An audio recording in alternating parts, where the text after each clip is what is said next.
गीता में अर्जुन को स्वयं भगवान कह रहे हैं कि उस परमेश्वर की शरण में जा, उसके लिए उन संतों के पास जा जो तत्वदर्शी हो। इसी प्रकार हजरत मोहम्मद को उनका अल्लाह कह रहा है कि कोई और पूर्ण परमात्मा है, उसको पाने के लिए उन तत्वदर्शी संत की तलाश कर। वो प्रभु कौन है, ये जानने के लिए कृपया अवश्य सुनिए जगत गुरु तत्वदर्शी संत रामपाल जी महाराज के अमृत वचन। यानी गरीबदास साहेब जी के द्वारा वाणी तो प्रकट होगी, पर उस वाणी को समझने वाला कोई नहीं होगा, जिस कारण से मेरा प्रकाश तो होगा कि कबीर की महिमा, कबीर साहब की महिमा गाई है गरीबदास ने। अनंत कोट ब्रह्मांड का एक रति नहीं बाहर, सतगुरु पुरुष कबीर हैं ये कुल के सृजनहार। लेकिन इस पॉइंट पर कोई गरीबदास वाला दृढ़ नहीं है कि कबीर इज गॉड, दास उसी पंथ से बाहर निकले हुए हैं। वो केवल कबीर साहब को सतगुरु मानते हैं और गरीबदास जी को भी सतगुरु मानते हैं और श्री कृष्ण विष्णु को भगवान मानते हैं, ये गरीबदास पंथ वाले। लेकिन गरीबदास जी नहीं मानते थे, उनके ये समझ नहीं सके इनको, इन कोड वर्डों को। अब देखना, बर में पंथ, बर में वंश प्रगट हो उजियारा, और 13वें वंश मिटे सकल अंधियारा।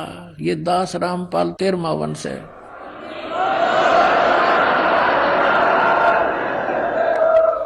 अपनात्माओं, अब ये निर्णय करते हैं आपके समक्ष के अब वर्तमान में कलयुग कितना बीत गया। पवित्र हिंदू धर्म में इन शंकराचार्यों के द्वारा रची गई पुस्तक एक ऑथेंटिक रिकॉर्ड माना जाता है। इन्हीं से हम स्पष्ट करते हैं कि वर्तमान में कलयुग कितना बीत चुका है। देखिएगा, ये एक पुस्तक है ज्योतिर्मय ज्योतिर्मठ।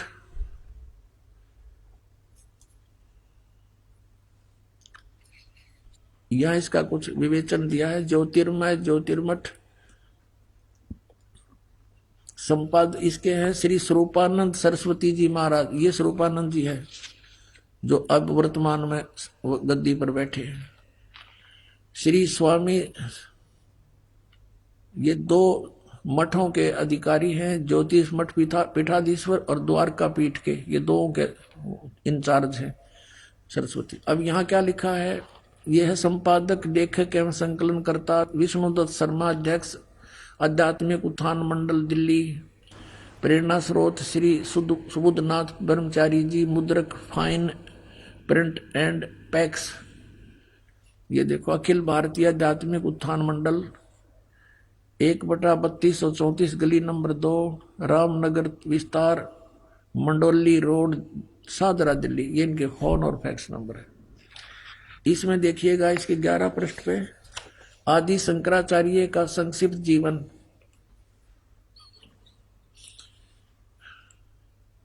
अब इसके बारे में क्या लिखा है कि लगभग 2500 वर्ष पूर्व शंकराचार्य का जन्म चरमराती अवस्था के युग में केरल प्रांत में पूर्णा नदी तट पर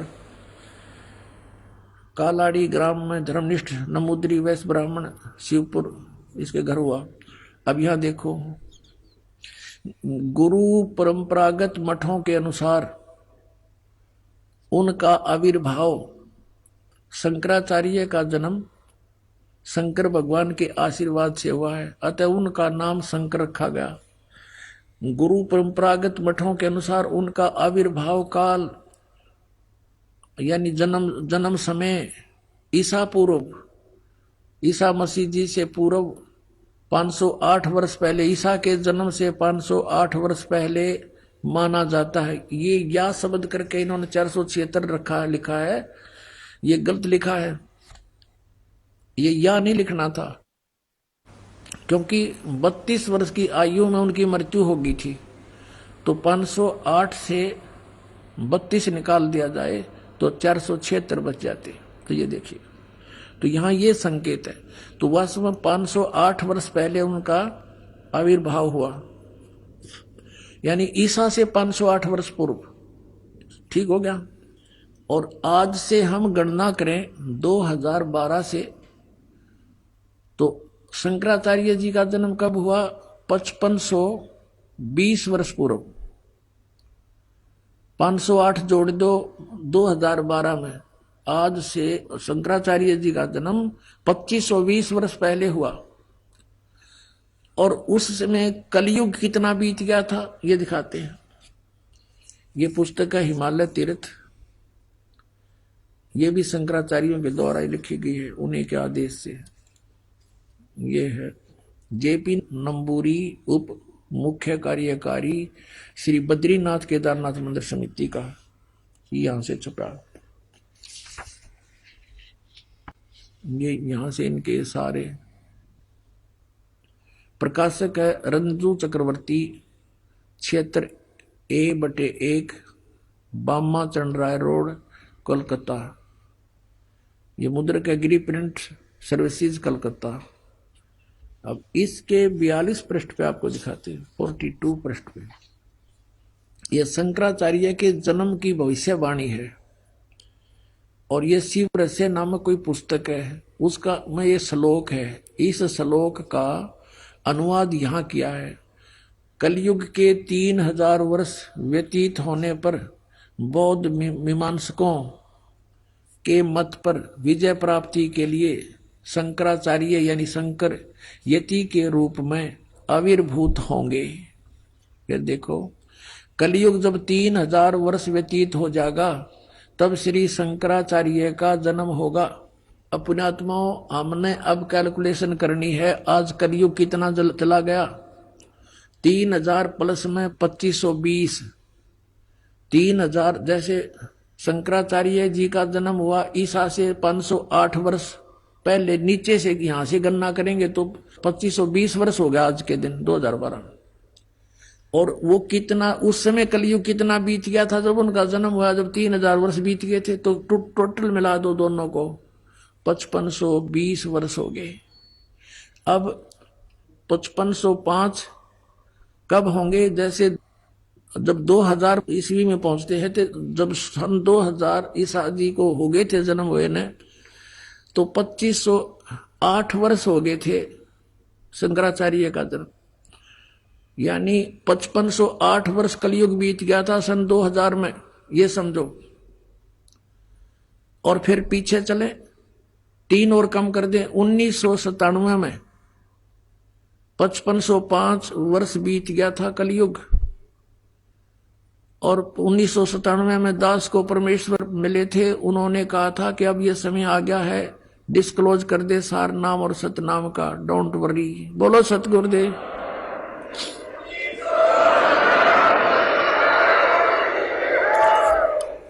अपना आत्मा ये ना सोचना कि दास बनावटी बात बनाकर अपना मूर्ख बनाना चाहता, नहीं, आपको बहुत बुद्धिमान बनाना चाहता है और सच्चाई से परिचित कराना चाहता है। कि उस समय दास ने इसको देखा भी नहीं था कि ये क्या, इतना गहराई से नहीं जाना था कबीर सागर को भी, लेकिन जो मालिक ने लेख लिख दिए वो अपने समय पर अपने आप होते रहते हैं। अब देखिएगा सन 1997 के लिए कैसे आपको यकीन होगा, देखना। दास ने एक पुस्तक लिखी है दात्मी ज्ञान गंगा, और जो आपके कर कमलों में है, इसमें एक लेख है 538 पृष्ठ पे, यथार्थ कबीर पंथ परिचय नामक एक विषय है।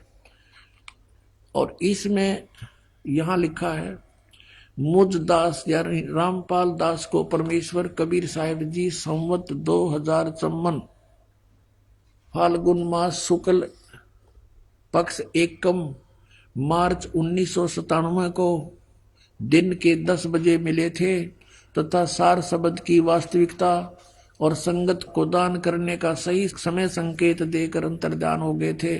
और इसको यानी मुझे परमात्मा मिले थे, इसको अगले आदेश तक रहस्य युक्त रखने का आदेश दिया था। बोलो सतगुरुदेव। और फिर परमात्मा ने एक और अनमोल खजाना अभी 10 दिन के अंदर अंदर हमें दिया है, ये और आपके रूबरू कराना चाहता है दास। ये देखिएगा, एक है सूक्ष्म वेद बोध। इसमें परमात्मा ने 600 वर्ष पहले कहा था, धर्मदास एक ऐसा समय आएगा कि पूरे विश्व में मेरा ही ज्ञान और मेरी ही महिमा रहेगी और सब ज्ञान सब पंथ ये समाप्त हो जाएंगे, केवल एक पंथ रहेगा। ये है कबीर सागर। ये वही कबीर सागर, बोध सागर इसका खंड है। इसमें अध्याय है सब संवेद बोध। और यहां देखना 171 पृष्ठ पे, यहां परमात्मा ने 600 वर्ष पहले कह दिया था धर्मदास को। यहां से नीचे से देखेंगे कबीर, सत्य कबीर वचन, यानी कबीर परमेश्वर के वचन है ये। अब यहां कबीर साहब बोलते आ रहे हैं, तो यहां देखिएगा, इसमें लिखा है कि 5 सहंस और 5,500 जब कलयुग बीत जाए, जब 5,500 यानी 5500 कलयुग बीत जाएगा, तब महापुरुष फरमान जग तारण को आए। परमात्मा ने कहा था कि जब 5500 वर्ष कलयुग बीत जाएगा, तब महापुरुष फरमान तब जग तारण को आए। हिंदू तुर्क आदि सब है, जितने जीव जहान, और सतनाम की साख गह ये पाव पद निर्वाण। अपना आत्माओं परमात्मा का आदेश लेख है ये बहुत पहले का, अब ये सच्चा होना ही था। क्या कहा कि हिंदू तुर्क माने मुसलमान, हिंदू मुसलमान आदिक, और भी जितने भी, जैसे कोई भी सिख धर्म है, ईसाई धर्म है, या अन्य कोई डिवाइड हो गए, कोई पंथ बन गए हैं, ये सभी जेते जीव जहान और सतनाम की साख गए, यानी सतनाम को प्राप्त करके और पावे पद निर्वाण। निर्वाण माने मोक्ष पद प्राप्त करेंगे, सबका मोक्ष हो जाएगा जो भी शरण में आ जाएंगे, सतनाम लेंगे।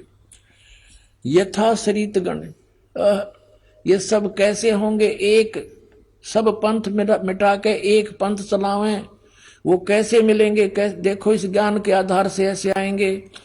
यथा शरीतगण, शरीतगण माने सभी दरियाएं नदियां, आप ही मिले सिंधु में धाये। जैसे दरिया स्वाभाविक ही सिंधु यानी समुद्र में दौड़ के जाती हैं, उनके बस की बात नहीं, अपने आप उनका फलो बन जाता है। यथा शरीतगण आप ही मिले सिंधु में धाये, सत सुकृत के मध्य तिमि ये सभी पंथ समाये। जिस प्रकार नदियां अपने आप समुद्र में जाकर मिल जाती हैं, पूरी स्पीड के साथ जाती हैं, ऐसे ही उस सत सुकृत के मध्य यानी उस सच्चे पंथ मैं चलाऊंगा, उसके मध्य में ये सभी पंथ समाएंगे, ऐसे जैसे दरिया जाके समुद्र में समाती हैं अपने आप।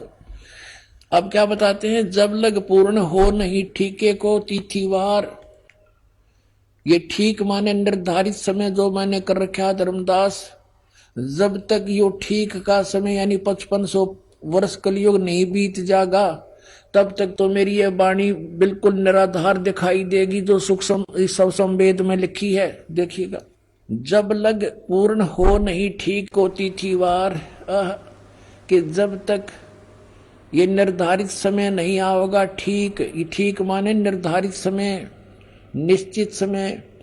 जैसे ये ठीक का दास ने कहां से जाना? बचपन में हम सुना करते थे कि एक व्यापारी पैसे नहीं दे रहा है, आगे से आगे ठीक बता रहा है। ठीक ऐसे हमारी लोकल लैंग्वेज का शब्द है ये।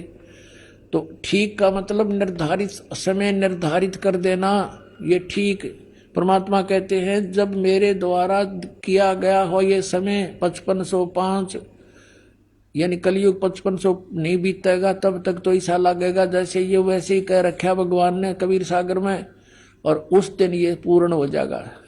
अब देखो, जब लग पूर्ण होए नहीं ठीके का यानी ठीक का तिथिवार, और कपट चातुरी तब लो ये सब संवेद निराधार, मेरी वाणी तब तक निराधार महसूस होगी। फिर क्या बताते हैं? ये कपट चातुरी के आधार से लोग कहेंगे वैसे कह रखा है, ये सब संवेद झूठा है। सब ही नार शुद्ध तब, सब ही नर नारी शुद्ध तब, जब ठीक का दिन आवंत, जब मेरा निर्धारित समय होगा ना, 5500 वर्ष कलयुग बीत जाएंगे, 5505, तो कहते हैं कपट चातुरी छोड़ के सब शरण कबीर गहनते।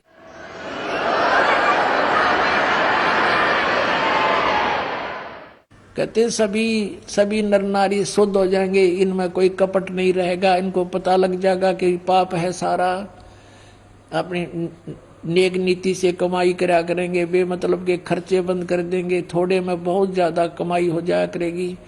और एक्स्ट्रा बिजनेस जो हम करते, बीड़ी शराब मांस तम्बाकू पर पैसा लगाते हैं, बड़ी बड़ी कोठी बनाने पर अपना जीवन का सारा समय बर्बाद करते हैं, विवाह शादियों में बकवाद करके बेमतलब के खर्चे करके हम कर्जे में फिर दबे रहते हैं, तो ये सब छूट जाएंगे, फिर भक्ति आराम तो हो जाएगी, थोड़े से में गुजारा हो जाया करेगा। तो ऐसे बताया है, देखिएगा, सब ही नारी नर शुद्ध तब जब ठीक का दिन आवंत, और कपट चातरी छोड़ कर सब शरण कबीर गहनत, कबीर साहब की शरण गहन करेंगे, मेरी शरण में आ जाएंगे सारे के सारे। एक अनेक हव गए, ये जितने भी अलग अलग पंथ अलग अलग मजहब बन गए, पुन अनेक हो एक, पुनः यानी फिर सारे एक हो जाएंगे। एक अनेक हव गए हो गए, और पुनः अनेक हो एक, हंस चले सतलोक को सब सतनाम की टेक। अपनात्मा, ये सतनाम की कितनी कीमत बताई है कि सतनाम के जाप से सभी जो शरण में आ जाएंगे कबीर परमेश्वर की इस दास के माध्यम के, रामपाल दास के माध्यम से, तो सभी हंस चले सतलोक, सब कौन, सब जो सतनाम की टेक, सतनाम को प्राप्त करके नियमित रहेंगे, सभी सतलोक चले जाएंगे, टोल के टोल जाओगे, मेला का मेला भरा जाएगा। सत्कर्म मान लियो पुण्यात्माओं, आपको पता भी नहीं लगेगा। जैसे अब ये बच्चे जाते हैं प्रचार करने, ऐसे जाया करेंगे सतलोक में, चलो सतलोक में, आपका एक कदम सतलोक में होगा। यहाँ से एक अनेक हो गए, पुन अनेक हो एक, हंस चले सतलोक को सब सतनाम की टेक। ये सतनाम इन राधा स्वामी वाला का समझना, परमात्मा ने किसा छुपा के रखा, और जय नकलियां का समझ में आ जाता, बैठा बैठ जाता है। कैसे आपको यकीन दिलाते कि वो नकली और ये असली है? क्योंकि अन अधिकारी से ये सतनाम प्राप्त हो गया ना, 2 अक्षर का, उसका वैसे भी यूज नहीं होना, कोई लाभ नहीं होना उससे। वो डुप्लीकेट कोई पासपोर्ट बनाता है तो वो दोनों दोषी होते हैं। तो वो बहुत देर में पता लगता है, जब वहां जाकर चेकिंग होती है सतलोक में जाते समय, तो फिर तो सब कुछ उजड़ गया होता है। अब तो देखो फिर क्या बताया परमात्मा ने, घर घर बोध विचार हो, ओए होए, मेरे ज्ञान का, बोध माने ज्ञान का, घर घर विचार विमर्श चलेगा, और सबकी दुर्मति दूर बहाए, सबकी दुर्मति दूर हो जाएगी। हाहाकार माचरी, यो मेरा, सासू बहू तो लड़े, बहू सास ने के गे लड़े हैं, पड़ोसी के लट्ठम लट्ठा, बान भाई का प्यार रहा नहीं, माया हाय हाय हो रही है। कहते हैं बिल्कुल शांत हो जाएंगे, किसी में या हाय हाय मिट जाएगी, कति पता लग जाएगा कि परमात्मा की भक्ति करने से छुटकारा होगा। और जो मालिक ने देना है वो इतना देगा, तुमसे समाप्त नहीं हो सकता, ये सत्कर मान लेना। ये देखिएगा, घर घर बोध विचार हो, दुर्मति दूर बहाए, कलयुग में एक हो कैस एक है सोई, और बरते सहज सुभाए। कलयुग में ये सभी एक हो गए और बरते सहज सुभाए, सब प्यार से रहा करेंगे। पता लग जाएगा किसी की आत्मा दुखाने से हमें कितनी हानि होती है, कितना दुख भोगना पड़ता है। कहते कहा उगर का शूद्र हो, डाकू चोर लुटेरे शूद्र, जिसको तुम छोटी जाति के कहते हो और कोई बुराइयां करते हैं, कहते हैं हर सब की भवभीर, और सो सत समान समदृष्टि है समृत सत कबीर। के सभी उग्र हो चाहे शूद्र हो, डाकू चोर, सब इस बात को स्वीकार करेंगे कि हम गलती कर रहे हैं, और अपना सच्चाई से के साथ इस मार्ग को ग्रहण करेंगे। और बहुत भीड़ माने बहुसंख्या में लोग इस वस्तु को, सतनाम को, इस पंथ को ग्रहण करेंगे। और वो जो मार्गदर्शक होगा वो समान दृष्टि से, सबको एक दृष्टि से, एक स्वभाव से, एक भाव से व्यवहार करेगा, और वो समर्थ सत कबीर होगा। बोलो सतगुरुदेव।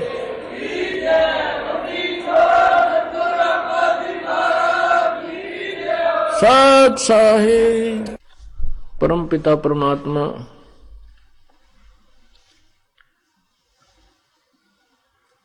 सारी सृष्टि के रचनहार, कुल मालिक, कबीर देव, कबीर प्रभु, कबीर अल्लाह, कबीर साहिब की असीम कृपा से आज ये 5 दिवसीय सत्संग समागम, सत्संग समारोह आज प्रारंभ हुआ। ये 5 दिवसीय सत्संग समारोह है। किस उपलक्ष्य में है पहले ये बताते हैं।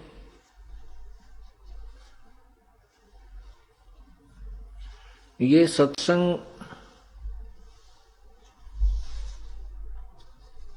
जो अब आपको सुनाने जा रहे हैं, ये वो अमर कथा है जो तत्व ज्ञान रूपी उलझी हुई गुत्थी को सुलझाती है।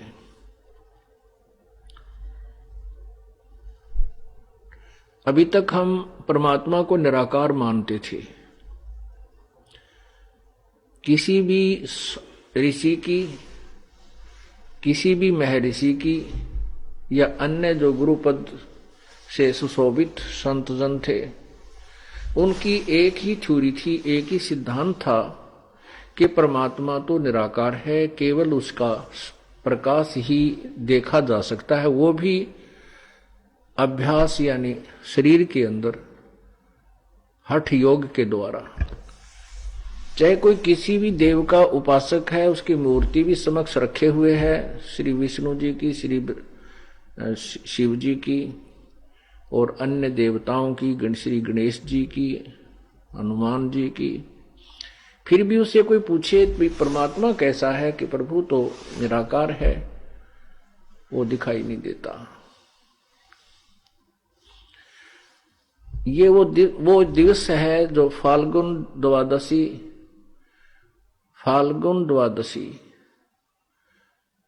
सन 1727 विक्रमी संवत सन 1784, जिस दिन परमात्मा जिसे हम निराकार कहा करते थे, वो निराकार नहीं है, वो साकार है, निराकार है, मनुष्य जैसे मानव जैसे शरीर में है। वो परमात्मा हरियाणा प्रदेश के वर्तमान जिला झज्जर गांव छुडानी के अंदर एक नला नामक क्षेत्र है, जिसमें उस नला नामक खेत में प्रकट हुए थे। अपने सतलोक से जहां वो विराजमान है प्रभु, जहां बैठकर पूरे विश्व को कंट्रोल कर रहे हैं, असंख्य ब्रह्मांडों को जो संचालित कर रहे हैं, वो परमात्मा स्वयं यहां आकर प्रकट हुए थे। अपने उसी शरीर में उसके ऊपर हल्के तेज पुंज का एक अन्य ओवरकोट डाल लेते हैं, क्योंकि परमात्मा का शरीर बहुत तेजों में है। करोड़ सूर्य मिला दे, करोड़ चंद्रमा मिला दे, दोनों की मिली जुली रोशनी का प्रकाश भी उस परमेश्वर के एक रोमकूप के प्रकाश से भी न्यून है, कम है। तो यदि वो सहशरीर आ जाए तो हमें कुछ ना दिखाई दे, हमारी आंखें एकदम उस प्रकाश को देखते ही बंद हो जाए, हम परमात्मा के शरीर को नहीं देख सकते।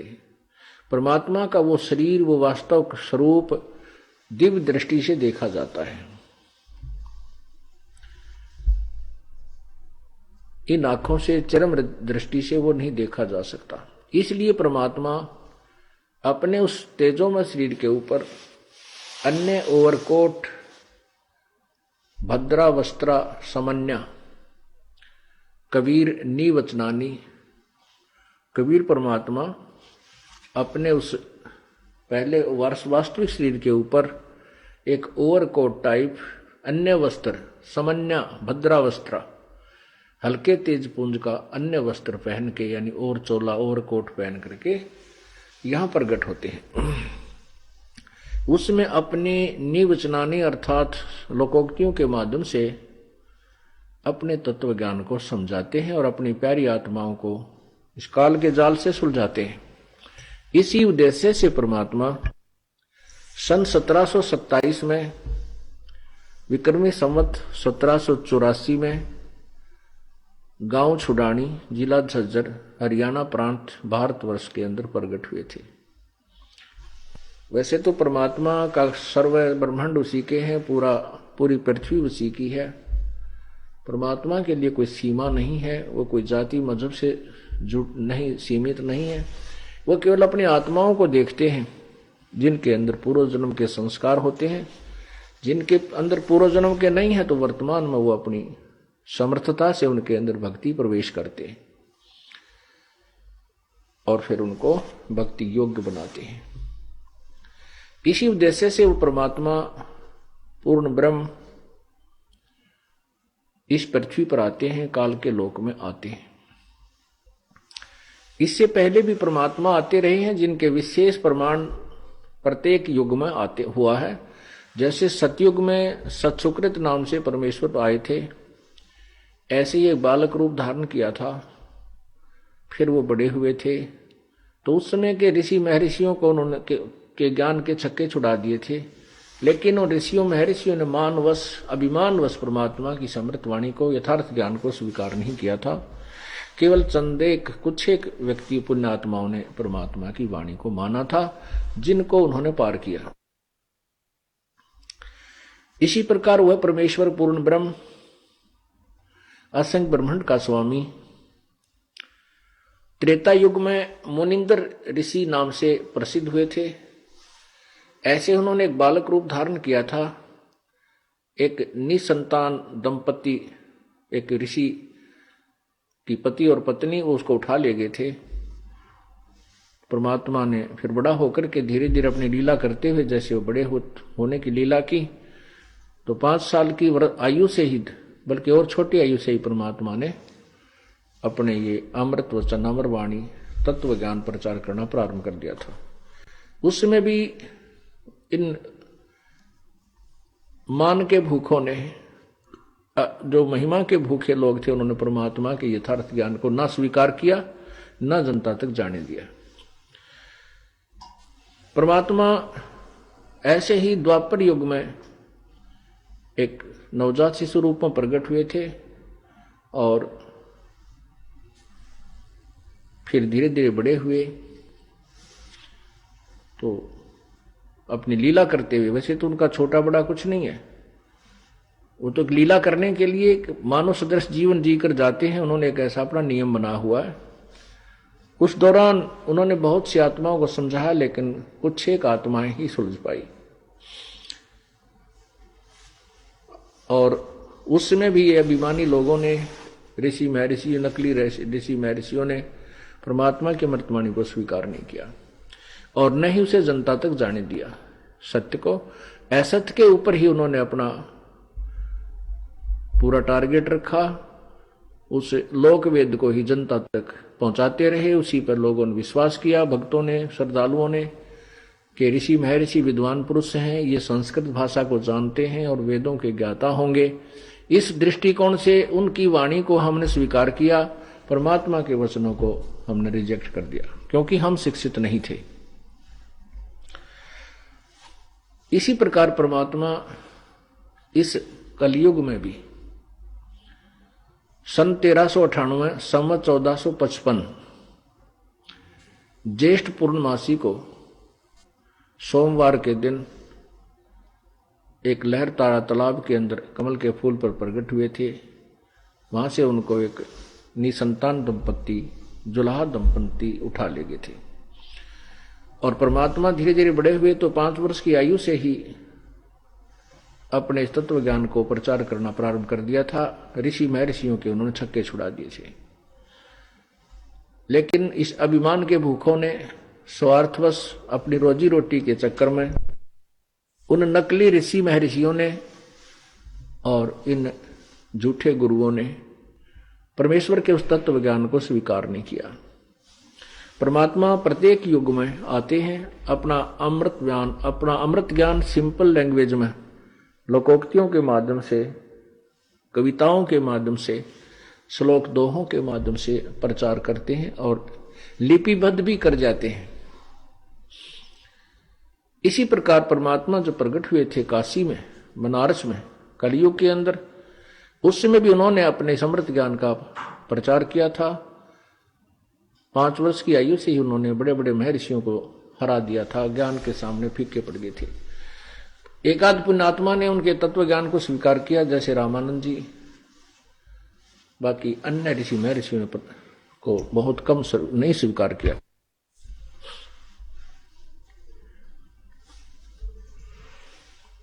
उस समय परमेश्वर 120 वर्ष तक, कलयुग में 120 वर्ष तक, सन 1398 से सन 1518 तक 120 वर्ष इस धरातल पर रहे और अपनी एक तत्वदर्शी संत की भूमिका की, साथ में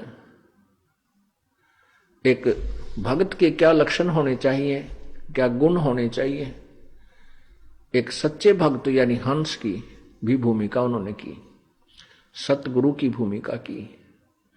और साथ में परमात्मा तो वो है ही, क्योंकि सबके संचालक हैं, उनके वचन से सब कुछ ये ब्रह्मांड चल रहे हैं।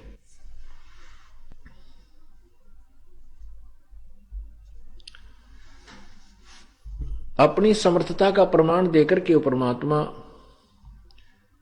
सशरीर सतलोक चले गए थे मगहर स्थान से। उत्तर प्रदेश में गोरखपुर जिला के साथ में, गोरखपुर से 25 किलोमीटर की दूरी पर एक मगहर नगर है। मगहर नगर छोटा सा कस्बा टाइप है।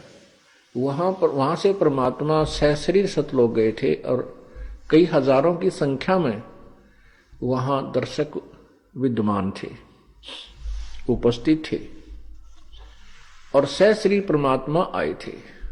एक बालक का रूप धारण किया था। तो ये लीलाएं हैं उस परमेश्वर की।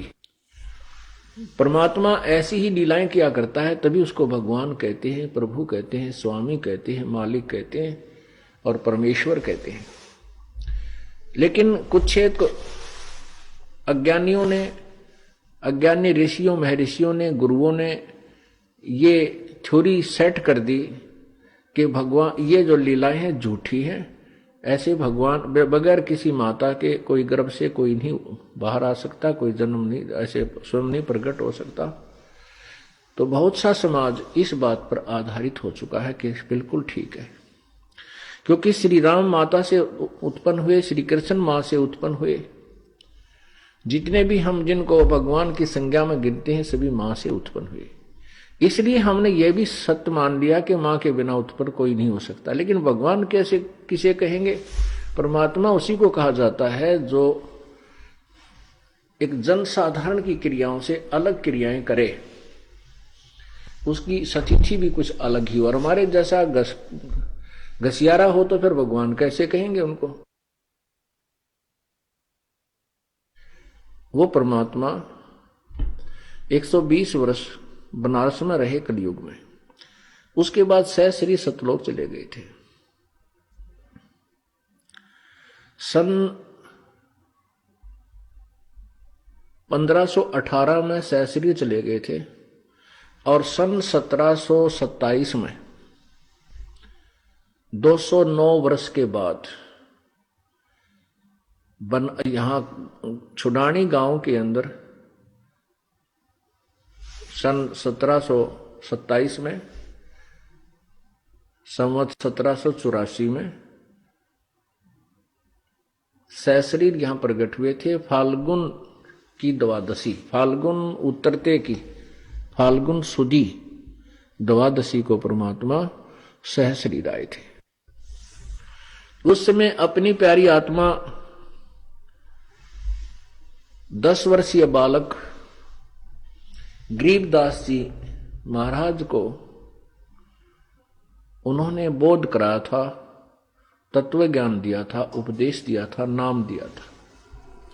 और फिर यहां से सतलोक लेकर गए थे उनकी आत्मा। उनके अंदर एक सूक्ष्म शरीर है स्थूल शरीर के ऊपर, और सूक्ष्म शरीर के अंदर प्राणी जब तक ये दूसरे शरीर में प्रवेश नहीं होता किसी अन्य प्राणी के में, तब तक इसकी स्थिति इस मनुष्य जैसी ही रहती है, मानव सदृश शरीर होता है, लेकिन ये आकार में ये सूक्ष्म शरीर होता है, इसका आकार घट बढ़ता रहता है स्थान अनुसार। ये चाहे छोटा भी कर सकता है, बड़ा भी हो सकता है उसमें। तो उस सूक्ष्म शरीर को लेकर के परमात्मा उस आत्मा को सतलोक लेकर गए। सूक्ष्म शरीर में आत्मा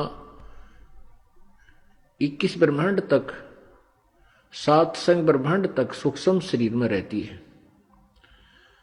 उसके बाद भौर गुफा में जाकर के सूक्ष्म शरीर समाप्त हो जाता है, छोड़ दिया जाता है, और उसे आगे केवल हंस रूप, वहां जो आत्मा का स्वरूप है, हंस रूप है, वो भी मनुष्य जैसा ही है, नराकार है, लेकिन उसका प्रकाश में बहुत तेजों में शरीर है, जिसके उस तेजों में शरीर के ऊपर ये 4-5 आवरण काल ने डाल रखे हैं। स्थूल शरीर, सूक्ष्म शरीर, कारण, महाकारण, कैवल्य, ये 5 कवर डाल के उस तेज को इसने छुपा रखा है, ये बाहर नहीं दिखता। वहां जाकर के केवल एक शरीर, तेजों में शरीर रह जाता है, और मनुष्य जैसा ही शरीर है वहां आत्माओं का। परमात्मा भी हमारे ही उनिहार है, हमारे ही स्वरूप है। तो वहां उस आत्मा को सतलोक लेकर गए थे, वहां से पूरी स्थिति समझाई थी। अब मैं आपको गरीबदास साहिब जी को कैसे परमात्मा मिले बहुत अच्छी तरह डिटेल से बताऊंगा। उसके बाद आंखों देखा हाल गरीबदास साहिब ने अपने अमृतवाणी में वर्णन किया, लिपिबद्ध करवाया, जो आज आपके समक्ष प्रचार किया जाता है, उसके माध्यम से आपको समझाया जाता है। संत गरीबदास जी, इनका मूल गांव जो है करौथा था, जहां अपना आश्रम है, जो अब वर्तमान में वो जो अपना करौथा आश्रम है, वहां उनका मूल गांव था, और छुडानी में गरीबदास जी के नानका था। गरीबदास जी महाराज के मामा जी नहीं थे, नाना जी की जमीन बहुत थी, वो किसान परिवार में जन्मे थे। उनके जमीन 2500 बीघा अर्थात 1375 एकड़ जमीन अकेले उनके नाना जी श्री शिवदयाल जी के थी। और शिवदयाल जी के कोई पुत्र नहीं था, इसलिए शिवदयाल जी ने अपने दामाद श्री बलराम जी करौथा निवासी को वहां पर घर जमाई रख लिया था। गरीबदास जी का जन्म छुडानी गांव में 12 वर्ष के बाद गरीबदास जी का जन्म हुआ था। जब गरीबदास जी 10 वर्ष के हुए, उसमें अपने नाना जी, यानी अपनी ही कहो, क्योंकि नाना जी ने तो अपने दामाद को और दोहते को सब संपत्ति समर्पित कर दी थी, तो अपनी गौओं को चराने के लिए खेतों में जाते थे। 1375 एकड़ जमीन थी, और उसमें सिंचाई का कोई साधन नहीं था। वर्षा होगी तो कुछ बाजरा ज्वार बो लिया करते थे, मक्का वगैरह, बाकी शेष चने वगैरह हो जाते थे, सरसों हो जाती थी थोड़ी बहुत। बाकी शेष जो स्थान था, खेत थे, वो खाली रहते थे। उसमें गौएं चराने का कार्य करते थे, उसको चरागाह बना दिया करते थे। ऐसे ही छुडानी से सीमा लगती है कबलाना गांव की। कबलाना गांव की तरफ एक कच्चा रास्ता जाता था, अब तो पक्का हो गया, वर्तमान में सड़क बन चुकी है। उस कच्चे रास्ते पर सीमा के साथ में गरीबदास जी की यानी अपनी जमीन थी। तो वहां वो 10 वर्ष के बालक और साथ में अन्य पाली दूसरे गवाले भी उन्हीं के खेतों में अपनी गौओं को ले जाते थे, और कुछ पाली किराए के होते थे गरीबदास जी के, मतलब नाना जी के यहाँ। तो ऐसे 10-5 वो गवाले, 150-200 गायें वहां खेतों में ले जाकर वो उस दिन भी चरा रहे थे।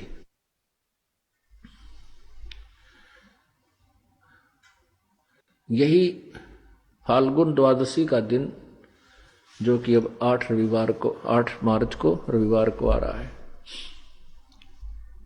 उस दिन गरीबदास जी वहां और साथ अन्य जो पाली थे बड़े बड़े उम्र के, वो भी सभी वहां अपने गौओं को चरा रहे थे।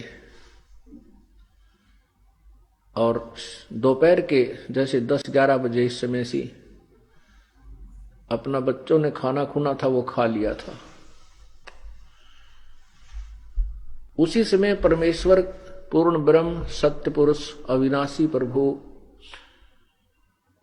जो गीता जी अध्याय नंबर 15 के श्लोक नंबर 16 और 17 में 3 परमात्माओं का वर्णन किया है, प्रभुओं का, क्षर पुरुष अक्षर पुरुष। लेकिन उनसे भी अन्य उत्तम पुरुष तो इन दोनों से भी अन्य है, वो तीसरा है। वही तीनों लोकों में प्रवेश करके सबका धारण पोषण करता है, वो अविनाशी ईश्वर है, वो वास्तव में अविनाशी है। तो वो अविनाशी परमात्मा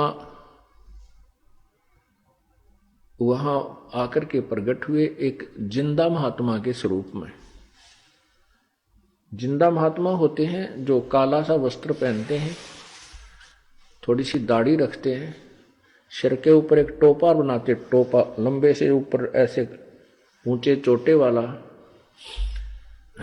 उस टोपे को पहनते हैं, और केवल एक अंडरवियर यानी कच्छा घुटनों तक का होता है, और ओवरकोट जो होता है वो और नीचे पैरों की पिंडलियों तक ऐसा एक ही कपड़े का बना हुआ पहनते। ऐसी वेशभूषा वाले को मुसलमान समुदाय के लोग जिंदा महात्मा कहते हैं।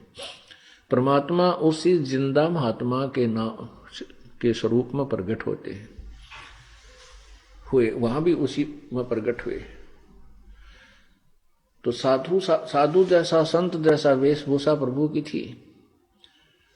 परमात्मा ने उनको आके नमस्कार किया, राम राम बोला। सभी जो बड़े पाली थे, कुछ वो बैठे थे, गरीबदास जी वहां विराजमान थे, 10 वर्षीय बालक। एक जांडी का पेड़ था, जांडी जिसे जाटी कहते हैं, उस जाटी के पेड़ के नीचे सब विराजमान थे। बड़ा पेड़ था, छायादार था। तो परमेश्वर ने आकर के उनको राम राम बोला, तो उन्होंने प्रति उत्तर में राम राम कहा और कहा, जिंदा महात्मा आप खाना खाओ। परमात्मा ने कहा कि खाना तो मैं अपने गांव से खा कर आया। उन पालियों ने, ग्वालों ने पूछा आपका गांव कौन सा है? परमेश्वर ने कहा कि मेरा गांव सत्यलोक है। उन्हें पाली इस बात को क्या जाने, उन्हें सोचा होगा कोई गांव। फिर उन्हें पूछा कितनी दूर है, कि 16 शंख कोस की दूरी पर। उन्होंने केवल 16 कोस ही सुना। कहा बाबा जी आप तो 16 कोस से चलकर आए हो, भूख लगी होगी, खाना तो आप खा ही लीजिए।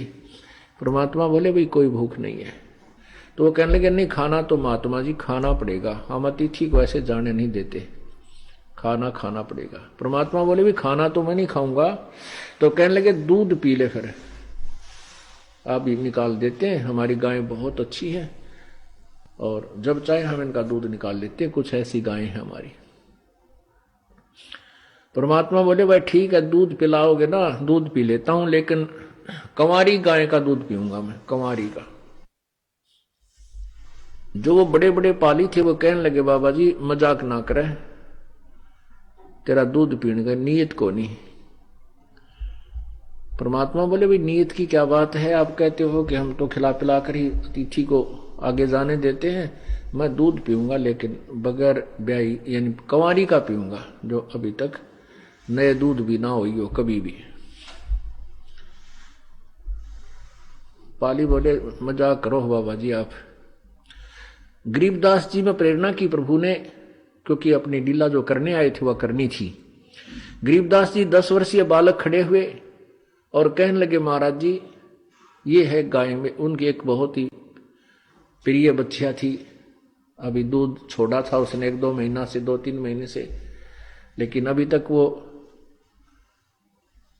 बिना धनाई थी, अधन्या धेनु थी। कहने लगे बाबा जी ये इनात इसके बच्चा है, ये कंवारी बछिया कैसे दूध देवेगी। परमात्मा ने कहा कि तुम जो पात्र लाए हो ये जल का, या इसको धो कर साफ रख करो, इसको पानी को लेट दो, ये जो तुमने लस्सी पीने का जो ला रखा है छोटा मटका, इसको साफ कर लो।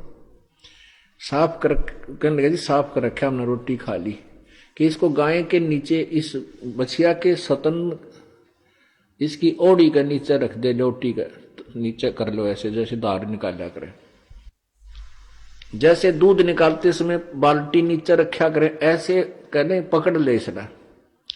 अब गरीबदास जी बालक थे, जैसे संत जी कहते गए, देखो जी ले पकड़ लिया, दूध तो ना आया इसमें, देखियो कहाँ है दूध। परमात्मा बोले अभी आता है। परमात्मा ने उस बछिया के, कबीर परमेश्वर ने बछिया की कमर पे एक थपकी लगाई। थपकी लगाते ही थन लंबे लंबे हो गए वो सतन गौ माता के, और अपने आप दूध उनसे निकलना शुरू हो गया। आइए अब हम उन श्रद्धालुओं के अनुभव जानते हैं जो जगत गुरु तत्वदर्शी संत रामपाल जी महाराज जी से दीक्षा प्राप्त कर चुके हैं तथा उनके द्वारा बताए गए भक्ति मार्ग पर चल रहे हैं। नमस्कार सर। नमस्कार जी। सर कहाँ से हैं आप? मैं अमरोहा, जिला अमरोहा, यूपी का रहने वाला हूँ, ग्राम कैलसा। सर क्या नाम है आपका? रोहतास सिंह। रोहतास जी, संत रामपाल जी महाराज से आप कब जुड़े? मैं 23 सितंबर 2010 को जुड़ा। सर संत रामपाल जी महाराज से नाम दीक्षा लेने से पहले क्या आप कोई भक्ति साधना भी करते थे? हाँ जी, मैं धन धन सतगुरु से जुड़ा हुआ था, और उसमें मैं भंगीदास था, और भंगीदास 5 साल रहने के बाद में फिर मुझे सेवा मिली 5 प्रेमी की, यानी उसमें 5 पंच चुने जाते थे, तो 5 मेंबर बोलो, वो मेरी सेवा रहती थी उसमें। लेकिन 15 साल जुड़ने के बाद में भी मेरे पिछले पुण्य समझो, जिससे कि मैं बहुत आगे बढ़ रहा था। 1000 भक्तों को मैंने नाम दिलवाया धन धन सतगुरु सच्चा सौदा से, और हर महीने बस लेके जाता था, मेरी सेवा थी हर महीने जाने की वहाँ पे, और मुझे हर महीने दात भी मिलती थी। जनवरी के महीने में मुझे लेमन सेट, टी सेट, लुटिया, बाल्टी, जग, रिजाई, बिछौने, यानी सारे इनाम में प्राप्त कर चुका था वहाँ से। साल भर में 130 दिन यानी 150 दिन तक की हाजिरी मेरी होती थी एक साल में वहाँ आश्रम में, लेकिन मुझे लाभ कुछ नहीं मिला। ऐसे चलते चलते मेरी एक दिन बिटिया बीमार हो गई, और उसे दुनिया में दिखाने के बाद में भी कोई उसका रोग हाथ नहीं आया। लास्ट में हम गुरुजी के पास सिरसा आश्रम पहुंचे। रात को 9 बजे हम गुफा में लेकर जब पहुंचे, मैं भी दोनों, और लड़की थी साथ में। गुरमीत सिंह जब हमारे पास में आए तो हमने बोला उनसे, तो बोले बेटा कर्मों का फल तो भोगना पड़ेगा, सेवा करो, सुमरन करो, इससे कुछ कम हो सकते हैं। उस दिन के बाद में मैं वहां से कान पकड़ के आ गया कि मैं आज के बाद में इस आश्रम में नहीं आने का, और फिर मैं तांत्रिक विद्या में बढ़ गया। लड़की को दिखाया तो वहां से कहीं से लाभ हो जाता था, कहीं से फिर वही बीमारी बढ़ जाती थी। 8 दिन उसे एक बीमारी होती थी सांस रुकने की, फिर अगले दौर में एकदम से उसे जो है फालिस जैसा हिसाब बन जाता था, हाथ पैर रुक जाते थे उसके चलने से, कभी गर्दन सीधी नहीं होती थी। उसे बहुत रोग थे, कोई डॉक्टर पकड़ नहीं पाता था। तांत्रिक गारंटी लेते थे कि इसे हम ठीक कर देंगे, इतने पैसे लगेंगे। तो मैंने 10 बार 10-10 हजार रुपए तांत्रिकों को दिए। एक बार तो एक तांत्रिक बोला कि 50,000 रुपए लगेंगे, जीवन भर के लिए मैं ठीक कर दूंगा इसे, कभी ऐसी कोई बाधा नहीं आएगी भूत प्रेत की या कोई भी। तो मैंने 50,000 रुपया दिया उसे। लेकिन 3 महीने ठीक रहने के बाद में फिर उसी तांत्रिक ने हाथ जोड़ लिए कि हमारे बस की नहीं है, कोई भारी इस पर कोई शैतान ऐसा है कि इसने तो हम पे भी धावा बोल दिया। भाई हार मान के फिर मैं गंगा जी नहाने के लिए आया था, वहां हवन करवाया एक तांत्रिक ने रात को 12 बजे। सर 15 साल से आप गुरमीत राम रहीम सिंह जी डेरा सच्चा सौदा सिरसा से जुड़े रहे, फिर क्या कारण बना कि आप संत रामपाल जी महाराज की शरण में आए? बिटिया की बीमारी के कारण ही, जब कोई सॉल्यूशन ही नहीं मिला, हार मान के मैं तांत्रिकों ने भी हाथ जोड़ लिए। तो एक रोज मैं मावस पे गंगा जी पे हवन करके जा रहा था, वो भी एक तांत्रिक ने बताया था। जब हवन करके जा रहा तो रास्ते में ट्रेन में पुष्पुल गाड़ी आती है दिल्ली से, तो दिल्ली के एक भगत जी सेवा कर रहे थे। तो उन्होंने एक पर्चा दिया, तो मैंने जो देखा कि उसमें ब्रह्मा विष्णु महेश के माता पिता कौन है, शेरावाली माता का पति कौन है, हमें जन्म देने वाला कौन परमात्मा है, फिर मारता भी है कौन है वो। तो मैं बोला कि हमारे यहाँ हिंदू धर्म में हमने जन्म लिया, लेकिन हमें आज तक नहीं पता कि क्या है ये, किसी ने आज तक कोई शिक्षा नहीं दी। राधा स्वामी पंथ या धन सदगुरु पंथ में भी कोई ऐसी शिक्षा नहीं मिली। मन के भैया इसके उत्तर कहाँ से मिलेंगे? तो वो लड़का बोला कि निकाल के उसने एक किताब दी, ज्ञान गंगा, तो अच्छी मोटी किताब थी। मैं बोला क्या पैसे देने हैं? 10 रुपए। तो मैंने 10 रुपए जेब में हाथ डाला तो मेरे पास 100 का नोट था एक बचा हुआ। वो भगत जी कहने लगे दिल्ली से यहाँ तक किसी ने पुस्तक नहीं ली मेरी, मेरे पे 100 के नोट है, भाई टूटे हुए पैसे दे दो। इतनी बातचीत हो रही थी, मेरा स्टेशन आ गया और मैं एकदम, मेरी हाय से निकल गई कि ये पुस्तक भी नहीं मिल रही और ये उत्तर कैसे मिलेंगे। फिर एक मेरे गांव का था, मैंने उससे कहा कि भाई मुझे 10 रुपए दे दो। तो उसने पहले तो मना कर दी, मैंने जबरदस्ती उसके जेब में हाथ डाल दिया और मैंने 10 रुपए, उसके 10 ही रुपए थे, उसकी जेब में निकाल लिए। मैंने कहा उतर के थोड़ा के दे दूंगा। तब मैंने किताब ली। जब किताब मैंने पढ़ी तो आज तक 15 साल धन सदगुरु में रहा, उन संतों को भी ये नहीं पता कि क्षर पुरुष, अक्षर पुरुष, परम अक्षर पुरुष है कौन। ये वहां कहीं कोई जिक्र ही नहीं आता इस चीज का।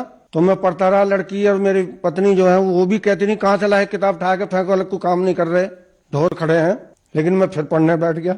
तीसरे दिन, 3 दिन हो गए पढ़ते पढ़ते, तीसरे दिन मैंने जो है उसमें नंबर था एक मास्टर जो राम कुमार ढाका जी, उनका नंबर था। मैंने उनका फोन लगा दिया। वो बोले भाई मैं भी धन सतगुरु में था और मैं नाली का कीड़ा था बिल्कुल, ऐसे ऐसे ट्रेन मिलेगी, तू यहाँ आ जा जल्दी सर, अपनी बिटिया, मैंने अपनी बताई परेशानी, अपनी बिटिया को भी लेके आ जा। उन्होंने रास्ता बताया कि दोपहर को गाड़ी मिलेगी 12 बजे, यहाँ छूटेगी दिल्ली से। बरवाला उतर गया। बरवाला से फिर हमने आश्रम की गाड़ी मिल गई, सतलोक आश्रम बरवाला। और इस करके मैं जो है वहाँ 23 सितंबर 2010 को आश्रम पहुंच गया। मैं उस टाइम तक बीड़ी वाड़ी भी बहुत पीता था, दारू तो मैं नहीं पीता था, लेकिन बीड़ी सिगरेट पीता था। जब बरवाला में खड़ा था सवारी के इंतजार में, मैंने एक सिगरेट भी ली और सिगरेट पी। इतने में गाड़ी आ गई। वो सिगरेट, एक माई थी वो आश्रम की, उसने कहा भी कि आपको इस गाड़ी में नहीं चढ़ना, ये आश्रम की गाड़ी है। मैंने कहा मुझे भी आश्रम में जाना। मैंने कहा बीड़ी क्यों पी रहे हो? मैंने कहा मैं पहली बार आया हूं, मुझे नहीं पता। तो मैंने वो सिगरेट फेंक दी और मैं वो आश्रम की गाड़ी से आश्रम पहुंचा। ठीक 6:45 बजे मैं आश्रम पहुंच गया। जाते ही मुझे ये तो मैं एक तो दुख था, दूसरा राम कुमार ढाका ने सारी बातें बता दी थी। जाते ही मैंने फार्म भरवा दिया। सर, संत रामपाल जी महाराज से नाम दीक्षा लेने के बाद क्या आपको लाभ भी प्राप्त हुए?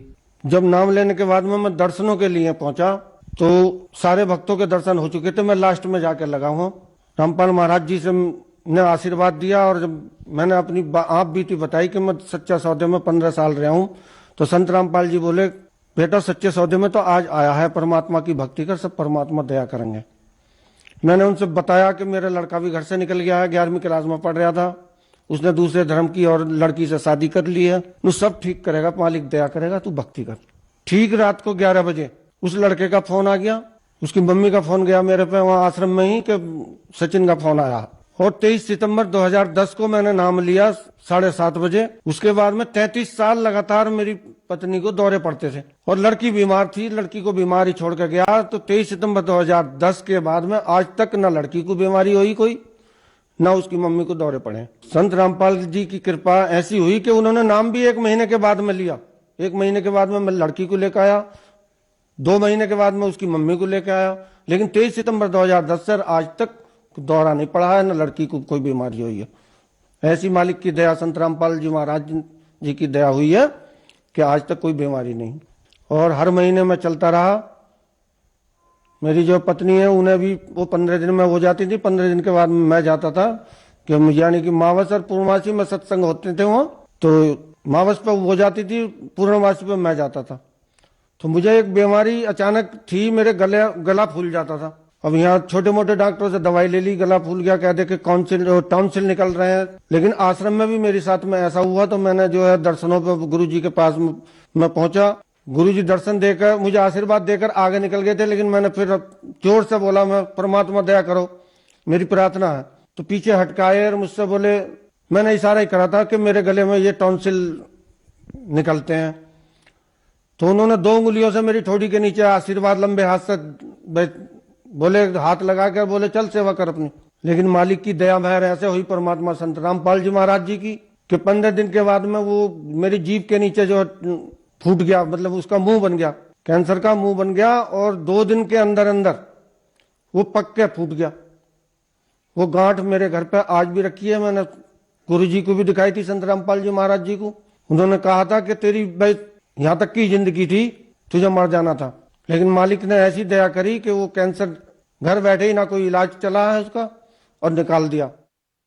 संत रामपाल जी महाराज की ऐसी दया मेहर हुई कि मेरा कैंसर का रोग कट गया। तो और भी बहुत चमत्कार मालिक की दया से हुए हैं, और छोटे मोटे तो हर रोज होते हैं, छोटे मोटे लाभ हर रोज होते हैं। मैं सच्चे सौदे में जब था तो मैं नशा, बीड़ी तो छुटी ही नहीं, बीड़ी सिगरेट। और जब बरवाला आश्रम में पहुंचा तो मैं सिगरेट पी के गया था। उस दिन के बाद में आज तक मैंने कोई नशा नहीं करा। नशा करने वालों को दोहरे भी नहीं बैठने देता। ये संत रामपाल जी महाराज जी की ऐसी दया हुई है कि मेरे घर पे कोई मेहमान भी आ जाता है, उसे भी लाके नहीं दे सकते हम। सभी रिश्तेदार, यार दोस्त नफरत करते हैं इस चीज से कि इसके यहाँ तो हुक्का भी नहीं मिलता। मेरी लड़की जो बीमार चल रही थी, उस पर इतना पैसा उठ चुका था कि 7-8 लाख रुपया लगा चुका था। मैं बहुत बड़े घाटे में था। लेकिन जब 23 सितंबर 2010 को मैंने नाम ले लिया संत रामपाल जी महाराज जी से, उसके बाद में मेरा सारा कर्ज भी उतर गया, और 6 महीने के भीतर मैंने उस लड़की की शादी भी कर दी। ऐसी मालिक की दया मेहर असीम कृपा हुई कि मालिक की बहुत बड़ी दया मेरे पे है। सर, संत रामपाल जी महाराज से नाम दीक्षा लेने के बाद आपको बहुत सारे लाभ प्राप्त हुए। सर, कहते हैं कि गुरु नहीं बदलना चाहिए, गुरु बदलना पाप है। आपने गुरु बदला, क्या यह बात सही है? ऐसा कुछ नहीं है, गुरु बदलने में कोई दोष नहीं है। सच्चा गुरु तो हमें आज तक मिला ही नहीं था। दोष है तो सच्चा गुरु बदलने में दोष है। इस पृथ्वी पर कोई संत, सिर्फ रामपाल जी महाराज जी के अलावा कोई संत ही नहीं है, क्योंकि शास्त्रों के अनुसार वो भक्ति करवाते हैं, शास्त्रों में सारे प्रमाण देते हैं, तो इनके अलावा कोई संत ही नहीं है। और झूठे गुरु आज तक हम धन सतगुरु में फंस रहे थे। पहले मेरा परिवार आज भी फंस रहा राधा स्वामी पंथ में। मेरी घरवाली 10 साल रही राधा स्वामी पंथ में, कोई लाभ नहीं।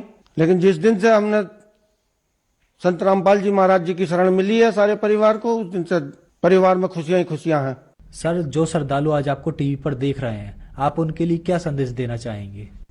संदेश तो क्या दूंगा मैं, संत रामपाल जी महाराज जी संदेश दे सकते हैं। मैं तो सिर्फ प्रार्थना कर सकता हूँ कि मेरे जितने भी पिछले सच्चे सौदे वाले गुरु भाई हैं, सबसे पहले तो उनसे कहूंगा उस झूठे सौदे को छोड़ के सच्चे सौदे में आ जाओ, क्योंकि उनके पास में कोई प्रमाण नहीं है।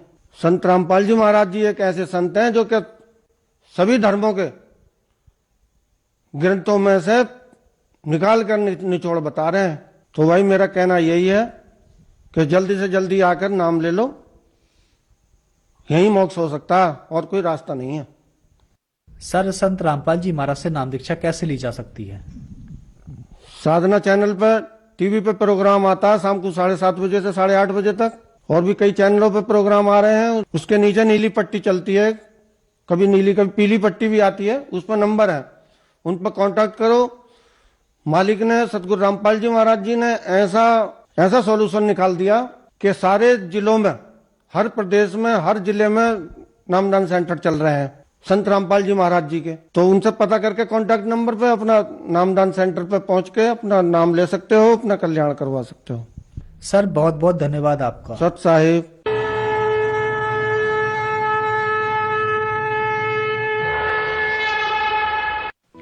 आप सुन रहे थे जगत गुरु तत्वदर्शी संत रामपाल जी महाराज के मंगल प्रवचन। अधिक जानकारी के लिए संपर्क करें 8